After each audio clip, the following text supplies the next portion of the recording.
Okay, first question. Well, just to keep it light, sorry, Kathy Vogan, Politics in the Pub Committee. To keep it light, I'm going to do a faux plug. Tony Abbott, I just learned, is speaking in Melbourne on the 3rd of July on climate change and restraining greenhouse gas emissions. It says in Melbourne. Maybe he just wants to restrain them in Melbourne. Okay. I don't know. But anyway, Guy, really, on a more serious note, on the previous 30th Bad Pollster, I absolutely loved your essay on Abbott, the elite servant. It was so astute and made me laugh. But what do you think about him talking now about climate change? Is he still being an elite servant here? Are you going to go? It's as I say, Tony Abbott is a composite person. This is the greatest mystery about Tony Abbott. It's a mystery about oneself. You keep the inevitable thing is to regard the other, whether it's in the workplace or wherever, as consistent, coherent, with an agenda, that sort of thing. And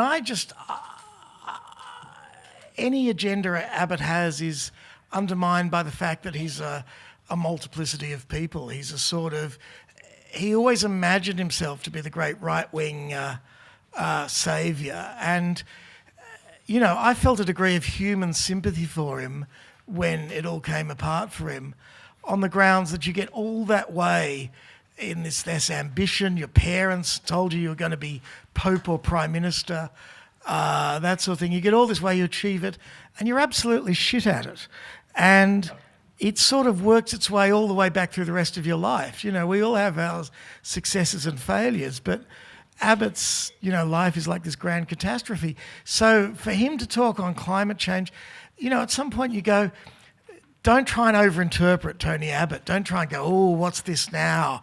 What's his game? Is this a feint to the left? Does he have a Thomas Aquinas view of climate change? Is he going to sort of, is he that sort of thing? There's nothing there. I can't remember what the last crazy thing he was doing a couple of weeks ago. What was the last thing he attached himself to a few days ago? I can't remember what it was now, but yeah, Abbott is a strange person and a tortured soul, a failed priest, a failed politician. He's the dream of, he is the fever dream of Bob Santamaria. He's like that, he's like that Borges story about the academic who tries to dream a whole human being up.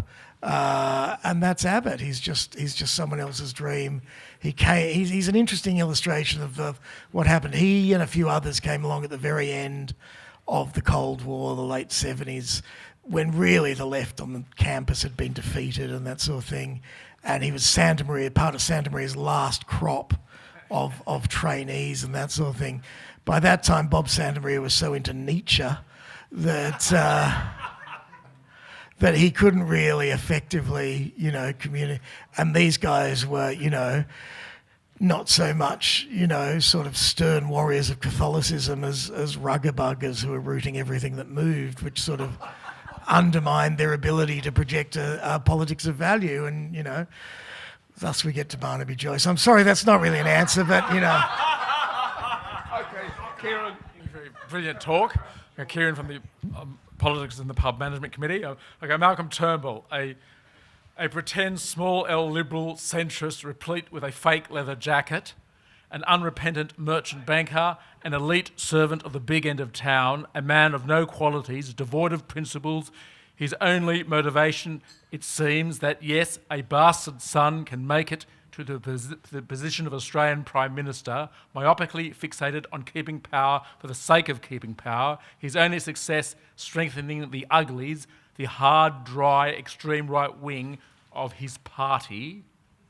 After his 30 consecutive news poll failures, will he continue, or is he preparing the way for something even worse? A proto-One Nation, pre-Fitzgerald authoritarian cop, Peter Dutton, and in the scheme of things, is Malcolm Turnbull perhaps one of the worst prime ministers that Australia has ever seen? Well, I think you'd have to say it's, you know, I mean, this best and worst prime ministers is always, and presidents and that sort of thing is always a bit of a strange game. But you'd have to say that Abbott and Turnbull together did constitute a sort of a terrible quinella. I mean, you know, Abbott's sort of one achievement may have been to make Billy McMahon look better. You know, when you go back, you know, I did have a look back at the McMahon government. And you know, it wasn't all that. You know, there was a great deal more consistency of policy effort there than there was under Abbott. It's quite amazing. I have no idea whether Dutton could get up or whether it's, you know, whether the right is now preparing for someone like Andrew Hastie. I thought that Hastie coming out on that Chinese stuff was a real sort of firing up a flare. And, you know, Hastie would be this sort of candidate that they could construct as, you know, military type, you know, fine, upstanding, blah, blah, blah, blah, blah, and might well be in some ways, you know, less of a creeping, sinister human being than the others they've got. I wouldn't have thought Dutton was electable, and I wouldn't have thought even the craziest of the right would think he was. So I would still think that Turnbull is safe there. But you know, once again, you get into this sort of handicapping, and you know, this is the problem of the press gallery. Pseudo expertise can take over. Nobody really knows, because people often decide, you know, on a whim, on the turn of a dime, whether, you know, that's it, Turnbull's gone, or you know, Abbott tried to knight Prince Philip and that's just too much. You know, it's not like it's not like an accumulation of bad economic policy or failure to sell a budget or that sort of thing. There is sometimes a point where, you know, absurdity takes over. You know, Whitlam gained about 3 seats on the basis of Liberals voting for him who just couldn't stand the idea that Billy McMahon was representing Australia overseas, you know, that sort of thing. So, yeah, I wouldn't have thought Dutton, but I would have thought there are others in the mix. Yeah, g'day, Brian Concannon. Yeah, I'm just wondering, taking us back to the Tony Abbott era when he got into power, and he had a lot of right. See, we all want to talk about Tony Abbott, really, don't we? This is what a null set Malcolm Turnbull is, but keep going. Yeah. I want to know your views on. He had a lot of right-wing globalist views. He wanted to just partially destroy Medicare and 6 months to wait for the dole and a lot of other bad stuff. But at the same time, the Clive Palmer party came in and stopped him on a lot of it. And I'm just wondering your views on that. Did Clive Palmer save Australia from Tony Abbott? Yeah, I did. I said this in Clivosaurus. I think that's right. I think Clive Palmer deserves one cheer. I mean, I think at a time when the Abbott government came in and Palmer got his seats up and that sort of thing, and the Medicare copay was coming in, and Clive went on this, you know, this barnstorming tour with his story of the 4 old ladies from Maroochydore who'd come into his office, and if there was a copay, they had to have 3 medical appointments a week, and they wouldn't have money to take their fortnightly trip to the movies and have coffee or cake after it. The numbers didn't even slightly add up when you sort of looked at it, you know. But it didn't matter because it was old-fashioned tub-thumping politics, and he sold it. And Clive was incredibly creative in that period. He made an alliance with Jay Weatherall, and he just kept banging the drum on that at a point when Labor did not have a clue how to sort of really respond to that. My theory of Palmer is that obviously the person he is as a sort of, you know, mining baron is an utter capitalist rogue. I mean, he's straight from central casting, top hat and that sort of thing. When he grew up, he had a very strange childhood. His mother was a sincere sort of leftish Catholic, sort of Catholic workers' movement type Catholic, instilled a strong set of values in him. And his dad was a complete rogue, probably a spy for both ASIO and the Chinese. You know, a man who had a 60-foot radio tower in his house at Williamstown and could get international television in the 50s and that sort of thing, who ran suddenly got a whole bunch of money in the 50s, having had a connection with Joe Lyons and all the people who formed ACES, suddenly got a bunch of money to start a cruise line, a tourism cruise line, ended up with being the only person who could take tourist ships into Red China in 62 and 63. Now, God knows what the fuck is going on there, but his dad was a sort of ludicrous chancer. Do you remember those, maybe they're still around, those things you attach to the side of caravans, which are like a tent extension? Well, George Palmer invented those. Clive Palmer's dad invented those. So, sort of made his...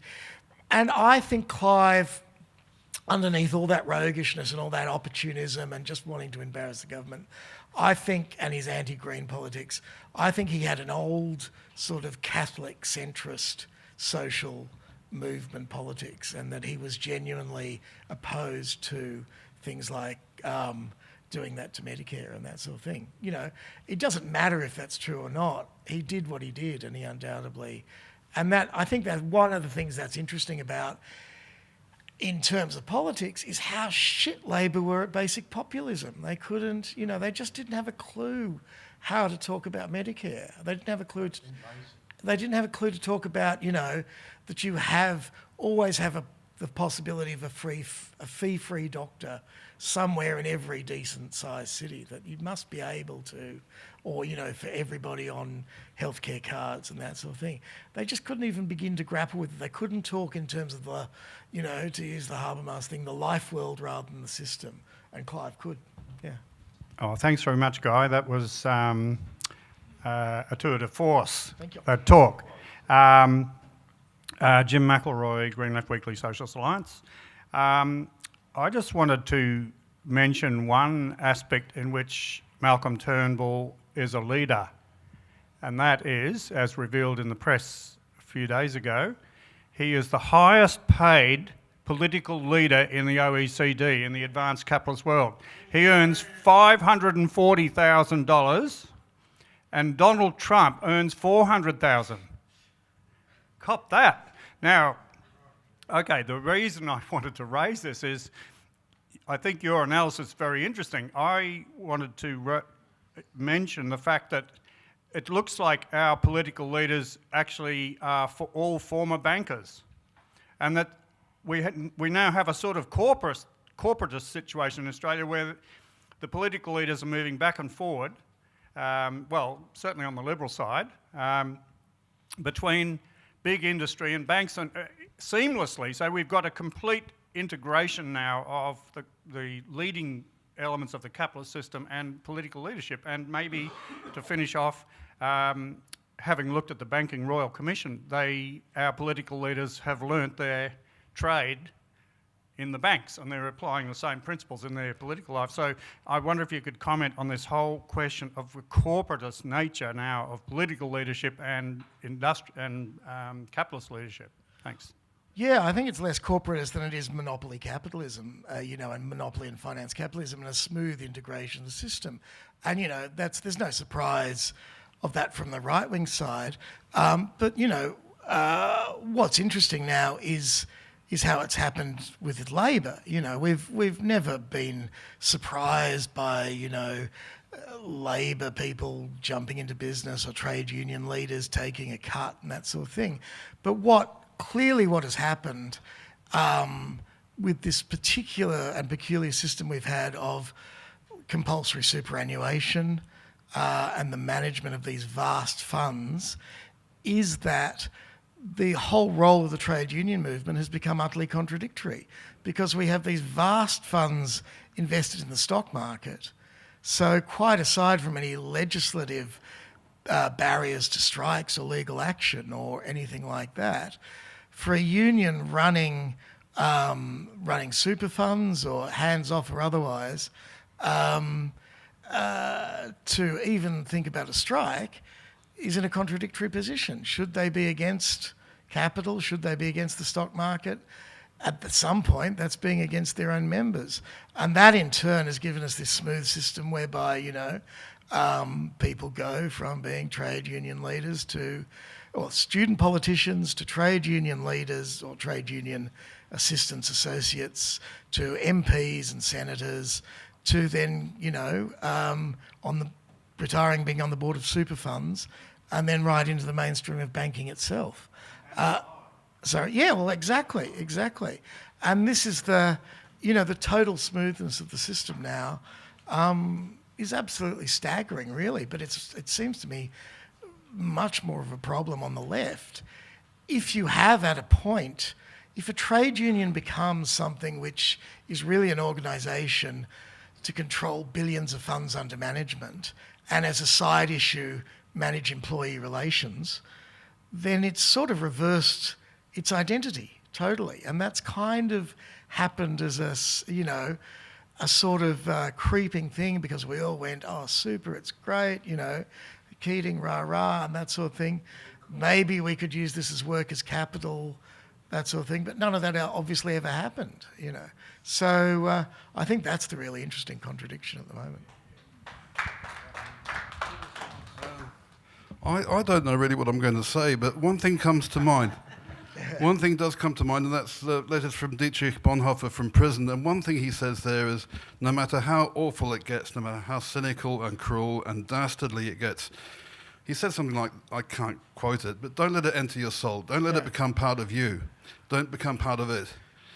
So that's why a bunch of us protest at the Queen Victoria statue, and this is saving you an announcement, Queen Victoria statue at 5:30 p.m. every Friday, against what's happening to refugees. Because to be a very rich country and to be allowing 190,000 people in through the front door because they can pay for it, but you keep 2,000 people as sacrificial lambs because you can torture them and get away with it because the ABC is not going to report it, and that's another whole thing I could talk about, but I won't. That's like it's a horrible. For me, Australia is a horrible place to live. My father was welcomed by New Zealand when he came in 1939 from Austria, and that's how it should be. That's surely how it should be. Instead of demonising the most vulnerable people on earth, who've already been persecuted. I don't know how they can even get away with it. How people will believe it, but that's what they're doing. And if there's one person I dislike more than Malcolm Turnbull, it's actually Bill Shorten. I dislike both of them. So that's why we protest. We protest against both of these sets of people. And it's a sort of a fig leaf to cover my shame of living in this place, actually. I wonder what you would have to say about that. And please come and join us, 5:30 p.m. at the statue. Tomorrow, Friday. Every Friday till they're free. Chris Bowen! Yeah.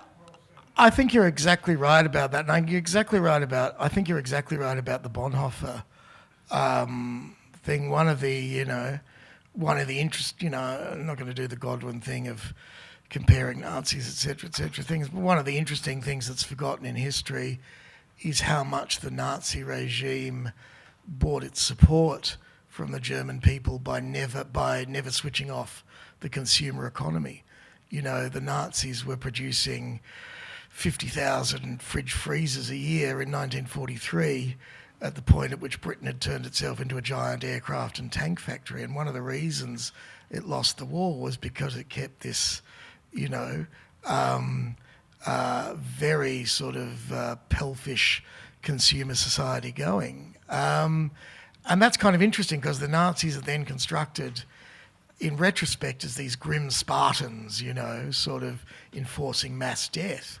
And it wasn't that. It was the absolute contradiction between mass death somewhere and, all these creature comforts elsewhere. And that would seem to be the deal we've got at the moment, that, as Stuart was saying, cruelty as policy. We have a quanta of cruelty that is dealt out to a certain group of people, and that has an almost transactional role in us, in a lot of people feeling better about their own, disappointment in society, or the averageness or the mediocrity of life, or the, it's just going to work and going home and watching Netflix, or or whatsoever. Something about the meted out cruelty, and it's the same, the coldness of it, the quantification of it. That strikes you about Israel the same way. It's the coldness of it. It's not the, it's not the passion. It's not a passionate massacre by the military of this or that. It's meted out. There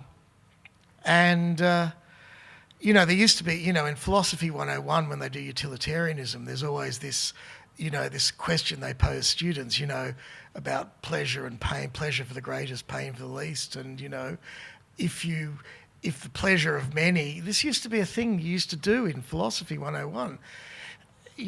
If the pleasure of many could be gained by the torture of one child, is it justifiable? And the answer obviously is no. And so that shows you utilitarian doesn't work as a moral basis for philosophy. But what's bizarre about it now is that we've instituted that as a material policy. So, and it does seem to me that in the spirit of Bonhoeffer and in the spirit of people like Dorothy Day and many, many others, at some point we'll, as part of witnessing, and as part of simply acknowledging, simply refusing to let that smoothness overtake, we'll have to ramp these things up to the next level. I don't know what that is, and it's not something you'd talk about strategically in an open forum like this, perhaps. But yeah, I salute and support what you're doing, but yeah, we probably will have to ramp it up to the next level. Thank you, Guy. You're a legend. And my frustration over your talk is we couldn't exactly put a finger on the secret of the success of Malcolm Turnbull. I believe that even in madness there is method, and I dare to put my finger on it. I think the secret of his success is he gives everyone a piece of the action. When he privatizes, when education and health is privatized, he gives everyone a piece of the action. When there is a place called Manus Island, those who run it get a piece of the action, and he assuages fears of invasion. And even with regard to negative gearing, many get a piece of the action. So how can they repeal such a policy? I think the very problem lies in the very commercial, neoliberal, capitalistic nature of elections itself. When he dared say, and nobody could deny it, he said, I spent $3 million for this position. Everyone's jaw dropped, but everyone said, yes, he did. And that's probably what justifies his highest salary. And until we can correct and reform the commercial nature of elections and not make it neoliberal, not make it capitalistic, and make it democratic, we won't get out of this bind. That's my 2 cents worth. What are your comments? I think I think you've put on you're right on at a material level. There is that sort of. I don't think it's everybody, but what you could say is it's 70% of people get a slice of the action. That's all you need. And the other 30% get utterly excluded, and the 30% who are getting excluded are these poor bastards coming up at the Banking Royal Commission, having got this and that shellacking, and people who can't get into the rental market, and the unemployed. The degree to which we've let unemployment benefits get to the point where we have this just organised mass poverty is extraordinary. And it goes deep. I think it goes deep into the structure of Australian politics and the Australian state. This is not an original thing to say, but it needs repeating because so much is beamed at us about Australia as champion of democracy and social democracy and that sort of thing. But this early settlement with the Harvester judgment and the statification of class relations gave us this deep structure of complacency in which things can happen for years and years and years and years, and we don't really notice. And, the paradox being that America is, a much more right-wing society in many ways, but you can have these fast food strikes that flare up and they take 120 cities and that sort of thing. They'll go for weeks and months, and you can run these huge long pickets and that sort of thing. And that's even when the strikes are illegal. It's not a question of that. People will strike illegally. And here, any of that sort of oppositionality has been sucked out by the deep structures. And I think that's what happens. We get this creeping process whereby nobody can afford to get into the property market except by mortgaging their whole lives to it, while they're, a lot of them are already with student debt and that sort of thing. But they'll still turn up and say, oh, that's all right, I got a concrete shoebox in Alexandria or something like that. I think the question is, though, Malcolm Turnbull's not the only one who's been doing that. And the only, it's really, once again, the right's going to do what the right's going to do. They're at least honest to say that they represent property owners, but it's the smooth neoliberalisation of labour, that has allowed that situation to get to the point where the right only has to tighten the screws a little on what they're doing and can even let it off in other places. But, the mess we're in with Fair Work and what that's done to, the ability to organise, the ability to campaign, actual working conditions, is all Gillard. That's the real. We've got to really go. Malcolm Turnbull is just this schmuck who's where he is, but it's really Labor that got us to this terrible position, and we are from traditions that have always recognised that, and we really need to revive. I think, we were so sort of, as I said, we were so sort of grateful for getting rid of Howard that we sort of then kind of let our forensic ability to analyse what Labor's like slip a bit. Do we deserve Bill's support? Guy, I like your journalism, and so that's why I've come tonight. But I do a radio program for 3CR in Melbourne on climate action, and we interviewed Bill McKibben, and he said, oh, I met your Malcolm Turnbull about 10 years ago, and we had lunch, and he knows everything about climate change. I was most impressed by his scientific knowledge. And he said, and it's difficult for me, being an American, going around the world nowadays, having to apologise for Trump. He said, but I think your Prime Minister is worse.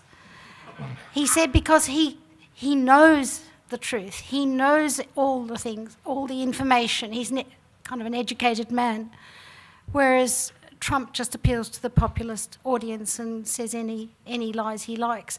But to know it and not to, in your time in government, to put that into action, he said, I think that's criminal. And so I wonder why that is all the time here. And because I'm in this sort of independent media role, community radio, we just say what we like. We're not commanded by anybody. There's no money passing hands. I wonder why the media here, I wonder if you would agree with me that the media here has allowed people like Turnbull to be just a sort of a jokey figure, and even your talk has sort of made us laugh and put him up there, but there's a kind of a criminality there. In our society, we're seeing all our institutions being just crumbled in front of our eyes. Things, if we get back to anything that's a bit like the welfare state, we'll be so grateful. But we're not going ahead to any kind of really new ideation or new sort of society that's capable of dealing with the climate challenge and all the other challenges. So I wonder if the journalists are just not educated enough, or they're just playing games, having fun with it, with all these politicians, and not telling us, you've got a Trump in front of you. Well, that's what I was really saying in the last part of it, that I think the particular situation we're in Australia has been a product of 30 years of continuous economic growth and, a slow leaching out of a slow, relentless increase in inequality, lack of opportunity, lack of democracy, that sort of thing. But it's been a slow sort of thing. And for many people, it's been compensated for by, reasonably good living conditions. We don't, if you go to the States, if you go to the UK, the reason why at about 2016, 17, 18, we really got this upsurge in all sorts of, left and right politics is because after the 2008 crash, people have been told, we'll have a few rough years, but then we'll be back on track again. And, by 2016, they could see that this was bullshit. Nothing had changed. Nothing had got better. Obama in America was talking about this great recovery, and it obviously wasn't on the ground at all, and people suddenly snapped. Now, the simple fact is that there's a lot of people, doing it tough here and that sort of thing, but they're still in a minority. The majority are reasonably happy. They're more individuated, atomised than ever. Everything about the way we live, the design of our cities, the design of our work, that sort of thing is individualising and atomising people. And yes, you're right. Much of the journalism, especially the mainstream press gallery political journalism, is terrible. It's written by people who have, if they ever went to uni, they spent it all, in the coffee lounge or snogging in the bromide camera room at the student newspaper. They have no knowledge of Australian political history. They have no understanding of left, right in the 20th century. They just have no compass. They think their only explanation of why anybody would do anything that looks irrational is they're crazy. So they can't talk about, I've talked about Abbott as a sort of, composite figure and that sort of thing, but obviously he comes from a certain Catholic right-wing tradition, and also parts of him are from a sort of Catholic social studies tradition, that sort of thing. He is a composite of Catholic political traditions who see the world as it is, as fallen and sinful, and to be redeemed in a way, if you can, and that's why he will suddenly hear off on these bizarre, cultural, political things at the same time as he'll support a right-wing economic policy. So that sort of thing. The press gallery have no capacity to analyse that, and they also lack any capacity to analyse the personality of politics and the great drama of being a politician. And by that I mean that everybody gathered here is into politics in a certain way, which I would say is modest service. You do your bit, we do our bit, we have ambitions maybe, we have that sort of thing, but we're not, the turning up at the protest or writing the small article for the minor publication is just part of the service. It's what you do, it's the pulse of your life. The people who go into politics, are simultaneously mediocrities with great ambition. Someone like Turnbull may well have been a genuine Republican once, a genuine moderate on climate change, etc., etc., etc.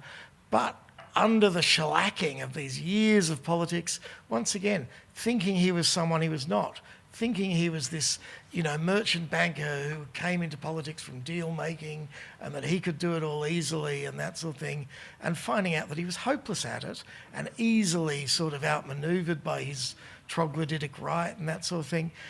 I think what you can see with Turnbull now is, he's worth 130 million anyway. He doesn't need to do it. He's not doing it for corruption or anything like this. He is doing it now simply so that when people look at him in the history books, he won't be another joke. He won't be someone with a 1.5, Tony Abbott, Prime Minister 2013 to 2014. He doesn't want this is where you get to the existential thing where you go, the content of this is nothing. It's nihilism. It's literally nothing. All that I'm out for now is not to be an absurd figure of fun. And if he can win, so he's won one election on his own bat, if he could win another election somehow and not get dumped by his party, then he emerges as having been Prime Minister for 5 years, 6 years, that sort of thing. And I genuinely think the state of our politics now is people are either just time servers who want their 12 years, their super, that sort of thing. There's a few good people in Labor, and there's a lot of good people in the Greens are another matter. They're, I'm not accusing them of this sort of stuff, most of them. But in the other sort of ranks, there are people who either just want their 12 years, their super, their seat on the superannuation board, their ski lodge, their house on the coast, that sort of thing. They are part of the nihilism of contemporary existence. And there's the others who are ravenously ambitious, but they're ravenously ambitious outside of what used to be the context of ravenous ambition, which was the great left-right struggle of the 20th century. It's a ravenous ambition without content. And that's what you see now. And yeah, people could let the planet burn for that. Someone like Malcolm Turnbull could let the planet burn for that. And I think most of us here, even if we can intellectually understand that, can simply not understand that psychologically. We couldn't be that person. It's not possible to step into that person's shoes and think how they think. And that's why the venality and the absurdity of their actions continually surprise you. You go, how the fuck could you do that? Well, because all you're interested in now is the nothingness of political ambition and your legacy and your memory. And that's where we are. I'm a great believer in Labor principles, and I'm absolutely against what the Liberals stand for. But some years ago, I made a resolution I would never vote Labor while Bill Shorten or Julia Gillard was leading the party. Now, just to compensate for a possible bad future, you've given a very entertaining talk tonight, Guy. And if we get Bill Shorten as Prime Minister, do you think you could be even more entertaining talking about him than you were about the other two?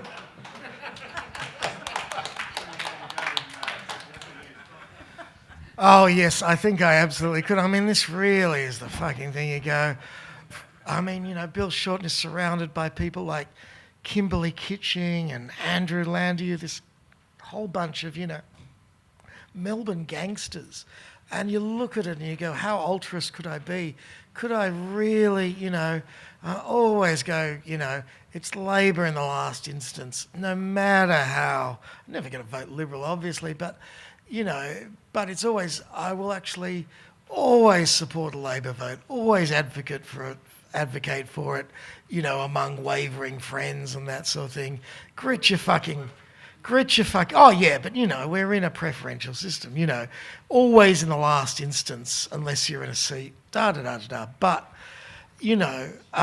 always work for it at some level. But Jesus, this time round, I tell you what, I mean, what I find the worst thing about what Shorten's done is the people he's surrounded himself with and that sort of thing, quite aside from the refugee policies and all that, is just such a level of staggering contempt for the people who would put their energy towards a Labor victory, because it's, with something like shoving Kimberley Kitching in, this just a sort of rorter of unions that represent goddamn hospital workers. I mean, how awful that the whole Kathy Jackson, all this sort of stuff, rorting people who absolutely mop up shit and piss and blood in hospital corridors. The nihilism of it is almost gleeful. And once again, it gets back to what you're saying. They groove on the nihilism of what they've become. They groove on it, in ways that your average corrupt union leader who took a slice off the top wouldn't have done 50 or 60 years ago.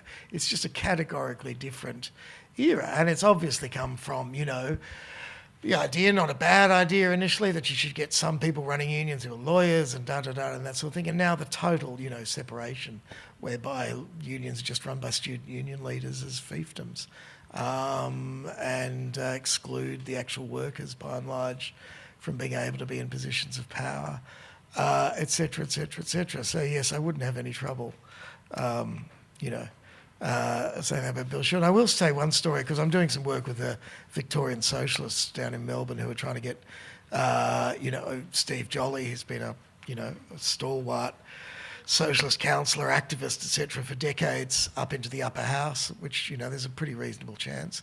Sort of things are booming in Melbourne, especially in the parts of the north where a lot of building workers live, and Steve works in the building trade, and he was talking to a CFM MEU member who said, who's like on, 150 grand a year, and good luck to him. And so he's saying, oh, Steve, what you were saying the other day, you really got me thinking I've got to get involved in politics. And Steve said, that's great. And the bloke said, yeah. And so I've joined the Liberal Party. And Steve said, you joined the Liberal Party? Why, man? He said, well, look, I really like you, Steve, but yous are a bunch of whinging cunts. So, I don't know. I mean, we face very strange conditions at the moment, and one of the conditions we face is the total atomisation of the working class in many ways, or the decomposition of the working class into groups which have different interests, and the atomisation of social life, the individualisation of social life, which I think is worse in Australia than just about anywhere else. And those are real conditions we'll have to work with in a different sort of politics. I want to thank you, Guy, for a very interesting and engaging analysis. As I've been standing waiting to ask my question, I've thought about 4 or 5 different possibilities because you're the sort of speaker who throws up so many issues and images that it's hard to know exactly where to focus. But the central tendency, as I hear it, is about the disappointing disappointment. And I certainly relate to that. I knew Turnbull when he was a student at Sydney University, incidentally, and he was a man of great personal ego and ambition, and he was never very successful at anything he did, as far as I can see. So we shouldn't be too surprised, but I think you really nailed it when you said, surely his great ambition is to be Prime Minister for 5 years or so, rather than just a short-termer. He's putting his own money into it. The remarkable thing, and this is the question I really want to ask, is that he might actually achieve it. In other words, that the next election, I mean, we're talking opinion polls that are running 47, 53. It's within the realms of possibility that his government could be re-elected. Now, you might say, well, that says a lot more about Bill Shorten and Labor's failure to provide an exciting alternative. Partly, I think that's true. Well, I think you'd have to say that Shorten has at least shown some courage in putting out taxation measures, capital gains, negative gearing and so on, which could lead to his opposition, playing to his opponent's opportunity to criticise the policies. But I suppose the punchline of my question was, if both of the major options are so uninspiring, what then? I mean, I'm a member of the Greens, and I'm trying not to ask you about what you think about the Greens, because I suspect you're going to pan them too. And certainly there's no chance of them forming government. But isn't this a social context in which people should be looking for something as a radical alternative? They should definitely, and we should definitely. But I think when you compare it to, and the comparison comes from looking at Australia, the UK and the US and saying, when things start to change, they change really fast, and they often change just because of, this or that circumstantial thing that then leads to new possibilities. I can't emphasise enough, I think, that Australia is a very particular place. We didn't get the GFC. Everything that has happened in the Western world over the last, especially the English-speaking Western world, over the last 10 years has been a result of how the GFC hit and the sheer degree of penury it reduced so many people to, hopelessness, that sort of thing. Essentially what it did was break break an implicit promise to people. The implicit promise was work in these fairly boring, slug-it-out sort of jobs, and we will, compensate you with consumer goods and, and they'll be on the uptick year in and year out. And that's obviously, been the whole Keynesian culture of work, the social contract since the post-war. And what you've had for millions and millions and millions upon people in those places now is the dawning realisation that this is it, that the boring, terrible work you do will just be to reproduce yourself and not to get anywhere, not even in, not to forget, your kids doing better than you, forget, your kids moving on to college or better college or whatever, or da-da-da-da-da. It's just, you won't even be able to afford Netflix anymore, you won't even be able to do this or that sort of thing. Well, it is, that's what I mean. It's for millions of people. It was, the collapse of simple pleasures, a simple, possible, comfortable enough way of life that goes, the great story is that, in the 1890s, the great wave of strikes in England wasn't started by, the terrible lethal conditions of mining or that sort of thing. It was when the Bryant and May matchstick girls were asked to make a voluntary contribution from their meagre wages for a statue of William Ewart Gladstone. And the sheer, it's the sheer level, the sheer effrontery absurdity that you go, right, that's fucking it. We just haven't had that there. And I think what that indicates is, what is the strategic question then? The strategic question for me is to then get into place for when that happens. That's not to say don't do the everyday politics and that sort of thing, but it's to have an alternative ready to go. It's to have structures ready to go. If you can see the example of momentum within Labor, in British Labor, this momentum movement, which is inside Labor and outside it. You don't have to be a member of the Labor Party to be a member of Momentum. It's got a dual character. And there's all these, Bernie Sanders was the same. The movement was inside and outside the Democratic Party. I think, one of the reasons I'm sort of interested in this, sort of upper house campaign with Steve Jolly is to get one member into Parliament suddenly does things. Things happen, they catalyse, you never know. Look at how Jeremy Corbyn got in this sort of cricketish fair play tradition of Labor. Oh, we must have a left-wing person in the competition between, four Blairite clones. Let's lend some of our nominees to Jeremy so he can get up in the nomination. He gets up in the nomination and wins. So if that hadn't happened, and if there wasn't now the lock that Ed Miliband had put in, where you can't just unseat a leader in the parliamentary party vote alone, if any of those, Jeremy Corbyn would be nowhere, and we'd have another Blairite clone. It's a sort of battle of Thermopylae model. If you can hold off the Persians for a while, then you can have the battle of Salamis elsewhere. So I really feel strategic, and let me just talk about the Greens. The Greens are still obviously the main progressive party for a focus, but the Greens have a contradictory character, and that's associated with some of the more technical work I've been writing about, which is the knowledge class, the idea that knowledge workers, even though they're stretched across the traditional property-owning, wage-earning classes, are a distinctive class form with a distinctive class set of values.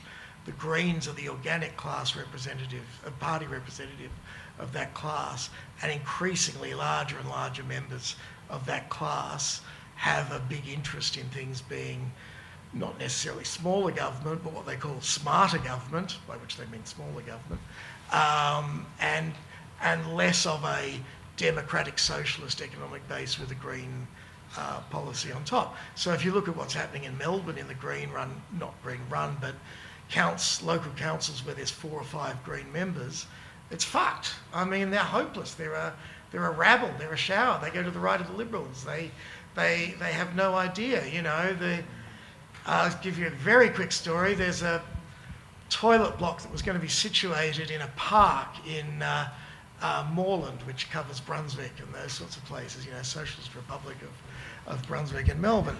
And the Greens, voted this through initially, and so a protest formed. A lot of old Melbourne lefties in Brunswick saying we don't want a toilet block, it can be put elsewhere, that sort of thing. So the Greens then voted, or were about to vote, in favour of this going ahead anyway, at which point the CEO of Moreland Council, your average corporate sort of local councillor sort of person, said, I just want to point out to you that if you vote this through, I will have to call the police in to remove these protesters. I won't have any other choice. Have you thought about this? Oh, we hadn't really thought about that. We're at a level of the Greens are a very contradictory party at the moment. And, obviously I can see that's what's happening in New South Wales. But there is no reason at the moment where on individual matters and that sort of thing, the Greens can't sometimes jump to the right of Labor and jump to the right of the Liberals. It's just, it needs that level of analysis. So to try and get this back, I'm sort of getting a bit fuzzy. I think, I absolutely think things will change and things will change fast.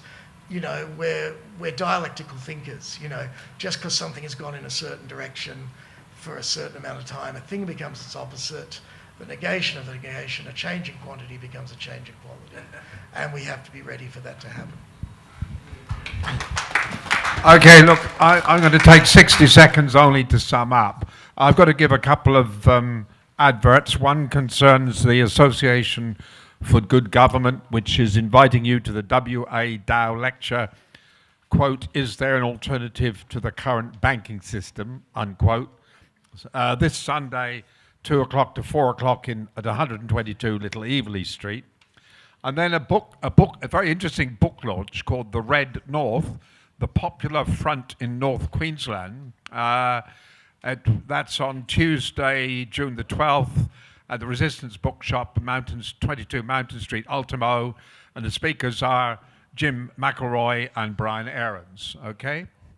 Now, and the next week, the topic is, this is actually, has some bearing on the need to struggle with a sense of vision about the future that we've been hearing about tonight. The topic is the Nordics, the quiet socialist revolution. There's no question mark after that. Tom Nøring, the Danish ambassador to Australia, and Winton Higgins, writer academic at well, it says that he's at UTS and Macquarie University, so he's multi-employed and multi-skilled. Now, look, I just want to say that for 25 years, along with comrades like Bruce Toms over there and Frank Stilwell and a few others, I've been one of the movers and shakers in politics in the pub. But tonight we heard one of the best analyses of the social, political, economic issues that I've heard in the 25 years that I've been coming to politics in the pub. And so I'm pleased that I took the totally arbitrary decision to have only one speaker tonight. Thank you very much, Guy. Had a really great time.